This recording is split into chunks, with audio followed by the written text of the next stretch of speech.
À la fin de cette vidéo, je m'éclate un œuf sur la tronche. Spoiler.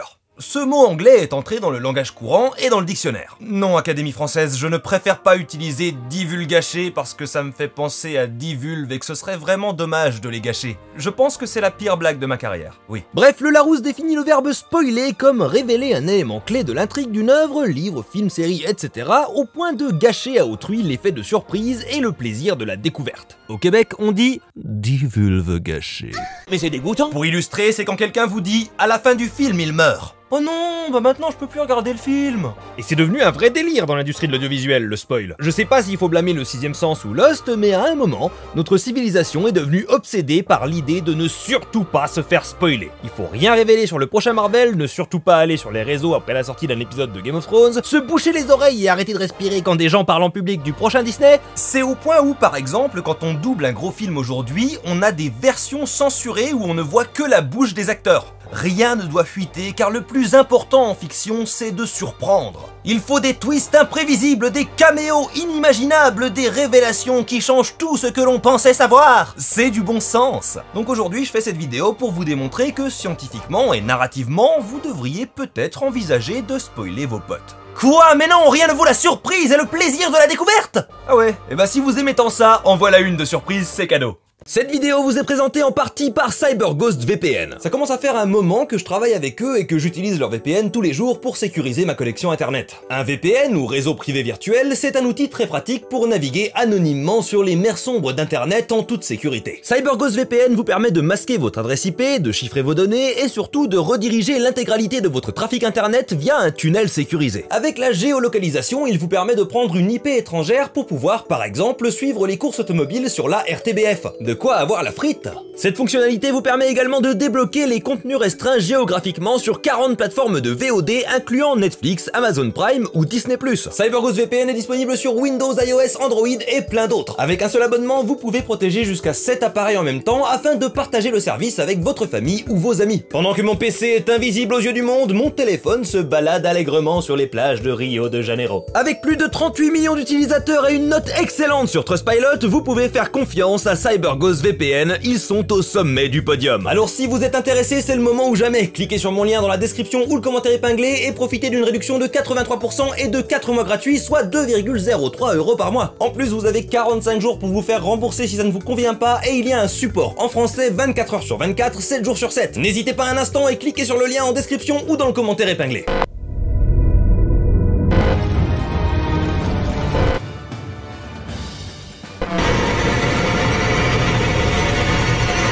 Comme toutes les choses qui sont du bon sens aujourd'hui, les spoilers, ça n'a pas toujours existé, ça a même été complètement inventé, très récemment d'ailleurs. Genre, voilà la couverture du comics où Superman meurt. Vraiment, il s'en battait les couilles. La première utilisation écrite du terme, c'était en avril 1971, dans un article de Doug Kenny qui révélait les twists finaux de livres et de films célèbres pour, je cite, vous faire gagner du temps et de l'argent. Donc Abrèche Frère a vraiment rien inventé. On notera que cet article se concentre uniquement sur les histoires de mystère, donc celles qui se reposent entièrement sur le fait de découvrir une révélation finale. Pensez Agatha Christie ou Alfred Hitchcock. C'est d'ailleurs ce dernier qui a pas mal influencé la culture du spoiler. L'anecdote est très célèbre, c'est pour son film Psychose qu'il a expressément demandé à ce qu'on ne laisse pas entrer le public en milieu de séance, car il fallait voir tout le film pour en apprécier le twist. Avant ça, je sais pas si vous réalisez, mais tu allais au ciné, tu prenais ton ticket, tu regardais pas les horaires, et tu rentrais dans la salle pour prendre le film en cours de route. C'était la norme. Alors moi personnellement je suis plutôt team regarder les films à partir du début, mais je trouve ça super intéressant que ça n'ait pas été dans les mœurs jusqu'à 1960. Encore une preuve que l'idée de spoiler est un concept moderne. Mais bref, on a donc cette idée qui apparaît dans la deuxième moitié du XXe siècle, et surtout sur internet, qu'il est malvenu de révéler le twist final d'un mystère. Oui, internet, en 1979. C'était un internet très différent, il y avait ni le World Wide Web, ni le HTTP, mais des groupes de discussion Usenet sur lesquels on se met d'accord pour baliser les spoilers à la fin des années 80. La balise spoiler que vous utilisez actuellement sur Discord a plus de 35 ans. Elle est en train de se demander pourquoi ses études supérieures n'ont pas mené à un travail lucratif. Elle a abandonné l'idée de devenir propriétaire ou de fonder une famille et attend dans une forme de léthargie l'effondrement du système qui l'a trahi. Les années 80 d'ailleurs ont commencé avec le plus gros twist de l'histoire du cinéma, une révélation si majeure que seul un des acteurs sur le plateau a eu le droit de la connaître. Tenez-vous bien parce que, gros truc, Dark Vador est le père de Luke. Oui, Jean-Enzo, c'était évident, Vader veut dire père en hollandais, tu es si intelligent et tu vaux mieux que tout le monde. Mais à l'époque, le grand public avait d'autres choses à foutre que de réfléchir à des théories sur qui est le père de qui dans un film de science-fiction un peu kitsch. Ils étaient notamment occupés à profiter du meilleur contexte économique de l'histoire de l'humanité où un seul emploi à temps plein suffisait à emprunter pour une baraque et supporter financièrement une famille de 5. Du coup, la grande majorité du public s'est pris la révélation dans la face et ça a marqué les esprits à jamais. Il y a difficilement réplique de film plus connue que Luke, je suis ton père. Alors que la réplique c'est non je suis ton père, mais effet Mandela, que voulez-vous? Je t'ai vu commencer à taper ton commentaire, Jean-Enzo, personne n'aime les monsieur je sais tout, c'est pour ça qu'on t'invite plus aux soirées. Bref, si je pense que l'Empire contre-attaque est un tournant majeur dans l'histoire du spoiler, c'est parce que ce n'est pas un film de mystère. C'est pas un whodunit, un qui l'a tué, c'est un gros blockbuster, et c'est aussi pour ça que les gens se sont pris une grosse claque à l'époque. Ce n'était pas commun d'avoir des grosses révélations dans ce genre de film. Déjà parce que le blockbuster était un type de film très nouveau, initié par les Dents de la Mer en 75, et aussi parce que ce genre de révélation était plutôt associé à la littérature pulp et au feuilleton télé, et donc plutôt mal vu. D'ailleurs, il y a un argument à construire sur l'idée que Star Wars est un pont important entre le cinéma et la télévision. Il y a toujours eu des films avec des suites, mais c'était surtout des séries B. Avec la mort de la série B, Star Wars fait entrer le concept de franchise dans le cinéma grand public à gros budget. Et quand les films commencent à devenir des séries, ils deviennent plus propices aux révélations et aux retournements de situation dramatiques, et donc aux spoilers. En parlant de séries, dans les années 90, la chaîne HBO crée ce qu'on appellera la télé-prestige, construisant un pont dans l'autre sens entre télévision et cinéma. Des séries comme Oz ou The Wire vont changer le rapport des spectateurs à la télé. On passe de séries épisodiques qu'on est censé pouvoir regarder dans le désordre pour que les personnes qui zappent s'arrêtent dessus et apprécient tout de même la chose, à des séries qui se construisent dans une continuité feuilletonnée. C'est clairement ce qui s'est passé avec le cinéma et Psychose. C'est super intéressant de voir ces développements en décalé qui tendent vers la même direction. Arrive le début des années 2000 et une série qui va marquer la télévision à jamais tout en propulsant la carrière d'un certain J.J. Abrams, Lost. Si vous n'avez pas connu Lost à l'époque parce que vous étiez trop jeune ou pas né, c'était un délire. Tout le monde regardait, et c'était pas encore dans les habitudes de pirater la série originale, donc même en France, tout le monde regardait au même moment. Quand ça passait à la télé, un épisode par semaine. Et tout le monde en parlait, c'était un truc de malade. Les adultes en parlaient à la machine à café, les gosses en parlaient dans la cour de récré. C'est quoi cette île? D'où sort cet ours polaire? Pourquoi j'ai des papillons dans le ventre quand je regarde Sawyer? Et alors si t'avais loupé l'épisode la veille, t'étais parti pour vivre un enfer. Tout le monde allait en parler, s'il y avait eu une grosse révélation, tant pis pour toi, t'allais te la faire gâcher sans scrupule. Et Lost, c'était particulier parce que c'était pas juste un mystère, c'était une mystery box, le concept de J.J. Abrams, ce qui consiste à dire que l'important dans un mystère, c'est pas ce qu'on apprend, c'est le fait qu'il y ait un mystère. Du coup, personne n'a été déçu par les réponses foireuses aux questions posées par la série, et elle n'est pas restée dans les mémoires comme l'une des séries qui avait le mieux commencé et le plus mal fini. Bref, Lost va marquer la culture, et à la même époque, on a les films de M. Night Shyamalan, notamment Le Sixième Sens, puis tous les films un peu nuls qu'il va faire ensuite en essayant de recréer la magie du Sixième Sens. Des films qui se reposent donc sur une grosse révélation finale. Et cette tendance, on va la retrouver dans tous les genres. Par exemple, Saw est un film d'horreur un peu moyen qui va avoir un succès de malade grâce à son énorme twist final. Au fil des années, le poison va se répandre et tandis que Marvel finit la construction du pont entre télévision et cinéma avec les Avengers, Game of Thrones va prendre la place de Lost comme série dont tout le monde parle. Sauf qu'on est dans les années 2010 et qu'il est bien plus facile et commun d'avoir accès aux épisodes en VO sur internet, sans parler des bouquins. Il y a donc un paquet de gens qui suivent la série et un paquet de gens qui savent déjà ce qui va se passer. C'est là que le spoiler s'invite vraiment dans la culture mainstream, je pense. Parler de Game of Thrones, c'est risqué, les gens ne veulent surtout pas savoir si leur chouchou risque de mourir au prochain épisode. C'est au point où la série sera une pionnière dans le simuldub, proposant une version doublée moins de 48 heures après la sortie de la VO. Mais qui dit simuldub dit aussi plus de personnes ont accès aux épisodes en avance. Et sur des séries comme ça, entre les boîtes de FX à travers le monde, les boîtes de doublage et je ne sais quoi d'autre, il y a de plus en plus de risques de fuite. Et ça terrifie les studios parce qu'un spoil qui sort, ça peut coûter des millions de dollars. En tout cas, ils en sont persuadés, les actionnaires en sont persuadés, donc ça devient la vérité. C'est comme ça pour beaucoup de choses dans le monde. Je vais encore parler du doublage parce que c'est ce que je connais, mais il y a des boîtes qui ont un niveau de sécurité digne d'un aéroport. Portique à l'entrée et tout. Ce qui en bonus pose problème à la profession de comédien de doublage puisqu'il est quasiment impossible de venir assister en plateau et donc de se former. De toute façon, le métier sera bientôt remplacé pour les IA, mais c'est un autre sujet. Bref, tout ça nous mène à l'ère actuelle où chaque œuvre est protégée comme si elle tenait du secret défense. On modifie les bandes annonces pour cacher des informations sur le scénario ou pire, créer des fausses pistes. Il faut surtout pas que les gens sachent quelle surprise les attend. Le spoiler est l'ennemi et si vous spoilez quelqu'un, vous êtes un monstre. Après tout, c'est horrible de gâcher la surprise à quelqu'un, franchement, c'est retirer tout le plaisir de découvrir une œuvre, dit-il sur un ton ironique. Ah, excusez-moi. Oui, Madame Science, ça va? Ah bon? Ah bah je vais leur dire alors. Merci, bisous, je t'aime. Apparemment la science est pas d'accord.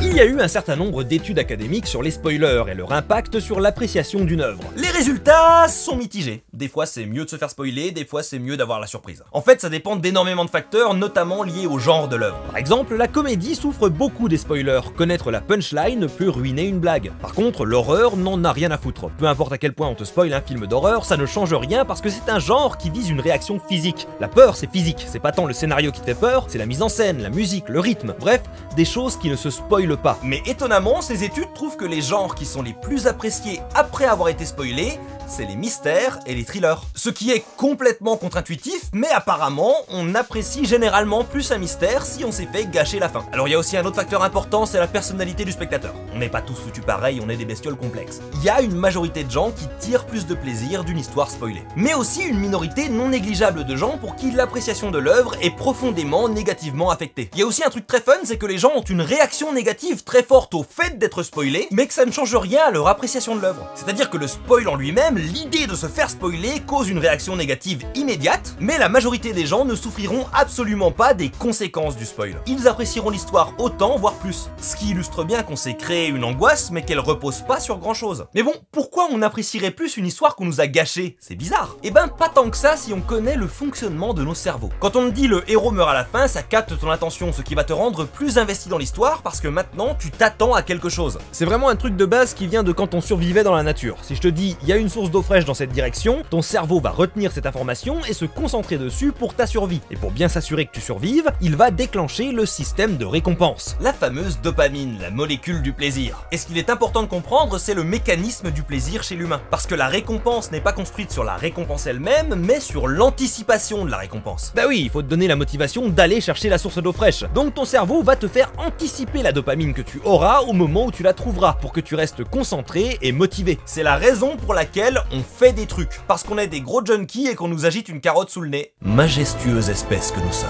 C'est le même principe qui est utilisé par les casinos et les réseaux sociaux, tous les deux construits sur les conseils de neuropsychologues. Quand le bon dimanche tourne, tu reçois de la dopamine, dans l'attente d'une récompense, et quand tu scrolles sur TikTok ou Instagram, c'est exactement pareil, et c'est ça qui rend addict. D'ailleurs, il y a un certain nombre d'humains pour qui le mécanisme de récompense ne fonctionne plus, que ce soit à cause d'un trouble physique ou psychologique. Et surprise, ces gens sont beaucoup plus propices à la procrastination ou l'inactivité. Quand il n'y a plus la carotte, on arrête littéralement de fonctionner. Ce mécanisme d'anticipation de la récompense, c'est aussi ça qui nous fait ressentir du plaisir. Et quand on regarde un film en sachant ce qui se passe à la fin, on anticipe la récompense et donc on prend plus de plaisir. Alors ça marche pas comme j'ai dit sur la comédie ou l'horreur. Pour la comédie, c'est parce que si on te gâche la blague, on t'a déjà donné la récompense. Même si la façon dont on la raconte est importante, la substance d'une blague, ça reste la blague, le texte. Mais le héros meurt à la fin, c'est juste un morceau du puzzle. Tu sais pas comment il meurt, comment il en arrive à mourir, quelle musique va jouer quand il mourra, comment ce sera filmé. Bref, il te reste plein de choses sur lesquelles focaliser ton attention, qui est déjà captivée par le fait de savoir ce qui va se passer. Être spoilé, ça rend beaucoup plus attentif à une histoire. On est plus investi dans une œuvre si on sait des choses dessus. Les gens, majoritairement, aiment ce qu'ils connaissent. C'est pareil, hein, survie dans la nature, les gens qui goûtaient tout ce qu'ils trouvaient et qui caressaient toutes les bestioles aux dents pointues qu'ils croisaient, c'est pas forcément ceux qui ont survécu. L'inconnu, c'est inconfortable et on cherche toujours quelque chose de familier. C'est pour ça que les histoires les plus populaires sont souvent des redites de mythologie ou d'archétypes. On aime ce qu'on connaît. C'est aussi pour ça que quand on recommande une œuvre à quelqu'un, croyez-moi, dire « tu verras c'est trop bien », c'est moins convaincant que de parler un petit peu de ce qui se passe dans l'œuvre, quitte à spoiler. Et même si votre interlocuteur réagit négativement au fait de se faire spoiler, il va sans doute beaucoup plus apprécier l'œuvre après coup, ne serait-ce parce que au moins il va la regarder. Et une autre chose trouvée par ces études, c'est que même s'il l'apprécie moins, c'est vraiment de pas beaucoup. Regardez les graphiques, les écarts sont minuscules. La vraie certitude que la science nous offre sur ce point, c'est qu'on est des grosses drama queens avec les spoilers et que c'est vraiment pas si important. Au fait, tu savais que dans le dernier épisode de Doctor Who... Dis un mot de plus, et c'est ta dernière apparition sur cette chaîne. Depuis le temps que je suis au placard, c'est même pas un épisode de licence artistique.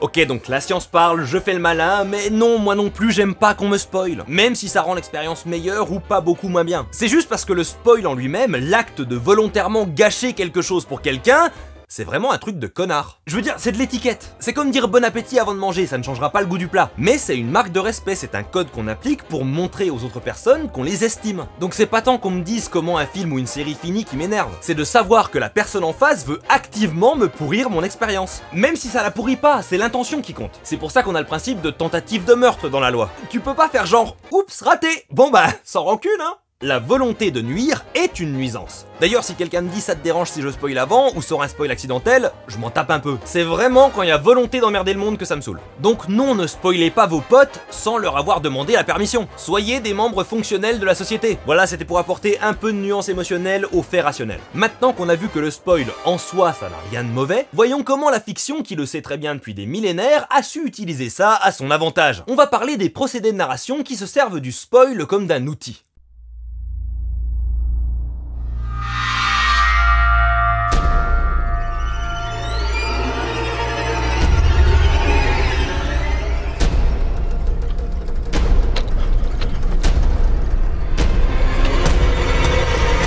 Ce mec-là, c'est moi. Pareil que vous vous demandez comment je me suis retrouvé dans cette situation. Et du coup, j'aurais juste besoin d'une scène où tu me poursuis avec une hache pour illustrer la vidéo. Oh bah pas de soucis, c'est rémunéré au tarif syndical. En visibilité. Oui bon là j'ai pris la version cliché des années 2000, mais le comment en sommes-nous arrivés là, c'est un classique de narration. On présente une situation qui interroge, qui interpelle, et le récit nous montre comment cette situation est arrivée. Comme ça, au lieu de se concentrer sur la finalité des événements, on se concentre sur leur développement. Genre dans les bouquins Dune, avant même les chapitres, il y a des textes historiques écrits depuis le futur qui nous racontent ce qui va se passer. Et genre des trucs qui pourraient être considérés comme des spoilers pour les films sortis jusqu'ici. L'important c'est pas de découvrir que Paul devient Muad'Dib. Ça nous est dit dans les premières pages. L'important c'est de voir comment il l'est devenu. C'est comme ça que fonctionnent tous les préquels d'ailleurs. On sait dans Star Wars que Anakin va devenir Vador, la question c'est comment. Il y a une série policière qui offre une version linéaire de ça, c'est Columbo. On voit le coupable du crime au début, puis l'épisode nous montre comment Columbo le retrouve. Ce qui montre aussi que même dans une enquête, on n'a pas besoin nécessairement de garder la surprise sur qui est le tueur. C'est tout aussi captivant de voir comment on le retrouve et ça génère de la tension et de l'ironie dramatique quand le suspect fait face à l'enquêteur. Bon en gros tout ça, ça tombe sous le coup de la bombe d'Hitchcock. Si par miracle vous n'avez pas déjà vu 3000 vidéos qui vous expliquent ça, dont au moins 2 des miennes, Hitchcock nous dit qu'on peut faire une histoire avec 2 personnes qui discutent autour d'une table et soudain une bombe explose. Ou bien faire une histoire avec 2 personnes qui discutent autour d'une table et on sait qu'il y a une bombe sous la table durant la discussion. La différence c'est 5 secondes de surprise ou 5 minutes de tension. Et il est sous-entendu que les 5 secondes de surprise valent moins que les 5 minutes de tension. Ce qui colle assez à ce qu'on a appris sur la dopamine et l'anticipation. Alternativement, on peut aussi se servir d'un spoil pour surprendre. Et si au final la bombe n'explose pas? Les fausses pistes, les effets d'annonce sont des moyens de surprendre les spectateurs et d'avoir à la fois les 5 minutes de tension et les 5 secondes de surprise.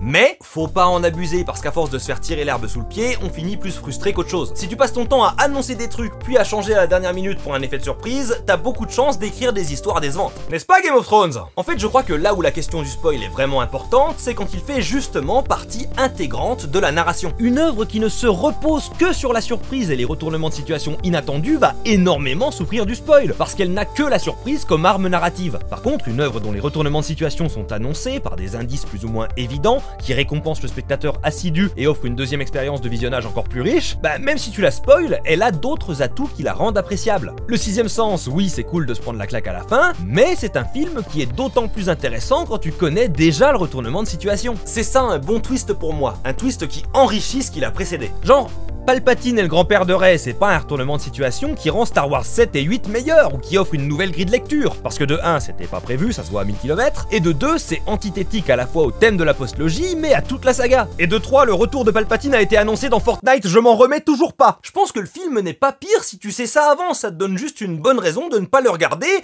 et de mon point de vue c'est un mieux. Mais en mettant mes lubies personnelles de côté, je pense qu'il y a dans la culture du spoil une obsession pour la surprise au détriment de la construction de récits solides. Bon là je vais spoiler la fin de Game of Thrones, vous êtes prévenus, mais vous ne perdez rien de toute façon. Oui, que Bran soit le roi, ça fait bien jaser sur Twitter, mais ça bouffe complètement le développement de la moitié des personnages de la série. Tout comme le fait que Daenerys pète un plomb au milieu de l'avant-dernier épisode, au lieu de construire un vrai récit autour de sa chute dans la folie et la destruction. Ou bien que Arya one-shot le roi de la nuit à la dernière minute. Et pardon, je repars sur mes lubies. Mais c'est vrai que les dernières saisons de Game of Thrones sont ultra symptomatiques de cette culture du spoil et de la surprise. Et autant c'est cool d'être surpris et de se faire bousculer par un récit, autant ça rend l'histoire qui la précède moins importante. Parce que les événements logiques qu'on a suivis, s'ils avaient été été menés à leur conclusion, oui, ça aurait été prévisible. Horreur que d'être prévisible. Donc à la place, on a des échecs et des réussites critiques à tout va qui bousculent complètement le récit pour qu'on ne puisse pas prédire la fin. C'est à chier. Pareil pour la Disneylogie, pareil pour les Anneaux de pouvoir. On raconte des non-histoires qui ne tiennent pas debout mais qui font du bruit sur internet. C'est ça la mesure du succès, tant qu'on en cause, en bien ou en mal, c'est de la bonne pub. Je sais que ça sonne très boomer ce que je dis, mais je vous assure que ce nouveau paradigme d'une société obsédée par les spoilers, c'est une des raisons qui fait qu'on a des œuvres grand public si fades. Et je pense pas que ce soit moi qui deviens vieux et aigri, je suis né vieux et aigri. Parce qu'il y a plein d'œuvres moins connues et récentes qui me plaisent beaucoup plus. Mais ça me semble logique en fait que créer des histoires imprévisibles, ça puisse les rendre imbitables. Et la thune qui est dépensée pour ça, la logistique que ça demande, c'est impossible. Je vous jure, je connais pas une seule personne qui a bossé dans l'audiovisuel et qui n'a jamais signé de clause de confidentialité. L'industrie est complètement parano. Tout ça pour quelque chose qui, au pire, diminue très légèrement l'appréciation qu'on a d'une œuvre, et dans la moitié des cas, l'augmente. Alors franchement, mettez le gros twist du prochain Marvel dans le trailer, ça changera rien. Et prenez l'habitude de spoiler des petits trucs à vos potes. Des trucs que vous avez aimés ou des trucs que vous pensez qu'ils ou elles vont apprécier. Dédramatisez le fait de raconter ce qui se passe dans une histoire. Mais demandez la permission avant, c'est comme pour tout, on ne peut pas se passer du consentement. Ah, et comme promis, je vais m'éclater un œuf sur le crâne. J'espère que vous avez kiffé l'anticipation. Eh ouais, j'avais pas précisé que ce serait un œuf cru. Vous appréciez cet effet de surprise qui joue avec vos attentes de façon imprévisible? Je suis un artiste! Abonnez-vous. C'est excessivement désagréable. Encore merci à CyberGhost VPN, n'oubliez pas de cliquer sur le lien en description ou dans le commentaire épinglé pour obtenir la réduction exceptionnelle de 83% et les 4 mois gratuits. Protégez vos données de navigation pour 2,03 € par mois seulement. Et bah j'espère que ça vous aura plu. Du coup, d'après vos suggestions, je vais nommer l'émission le Pylône Fuchsia. Rapport au poteau rose. Oui Jean-Enzo, je sais que c'est le pot au rose. C'est la blague. Genre comme c'est une émission où on essaye d'aller au-delà des idées préconçues, genre que le nom soit le Pylône Fuchsia en rapport au poteau rose, qui est une mauvaise interprétation du poteau rose. Genre ça colle quoi. Genre c'est pas mal. Les blagues sont toujours vraiment mieux quand on les explique. Mais la vignette est rouge, pourquoi elle est pas fuchsia? Parce que c'est une émission où on s'attaque aux a priori et aux idées préconçues, vous me saoulez. Ah, de qui je me moque, ça fera des commentaires en plus, c'est bon pour l'engagement. Sur ce, j'espère que ça vous a plu. Oui, je sais que je sors moins de vidéos qu'avant, la vie, hein, je fais ce que je peux. J'ai la machine à dopamine qui est cassée, j'y peux rien. Si jamais vous voulez soutenir la chaîne, n'hésitez pas à aller faire un tour sur Patreon. À partir du soutien à 10 €, je vous remercie à voix haute à la fin de mes vidéos, comme ceci. Allez, non, merci à Morgan Menko, Pouillou, Arnaud, Billy, Radim, Laetitia, Fenton, Ewan R, le maître de Doliprane, Eddie Rockmer, Samy Langignon, Elayan, Manuel, Laïgolius, Emmanuel Naïm, Arthur Burger, Zakaz, Encre de Sel, Salariel M, Oriona, Jalvorondil, Super Jésus 2, Azerxim, Acetix, Léof, Alikos, John M, Aristide Lagoupille et Oscar K. Plus vous êtes nombreux, plus ça devient difficile à faire en une seule respiration. Allez, à très bientôt pour de nouvelles aventures, Tropper. Out.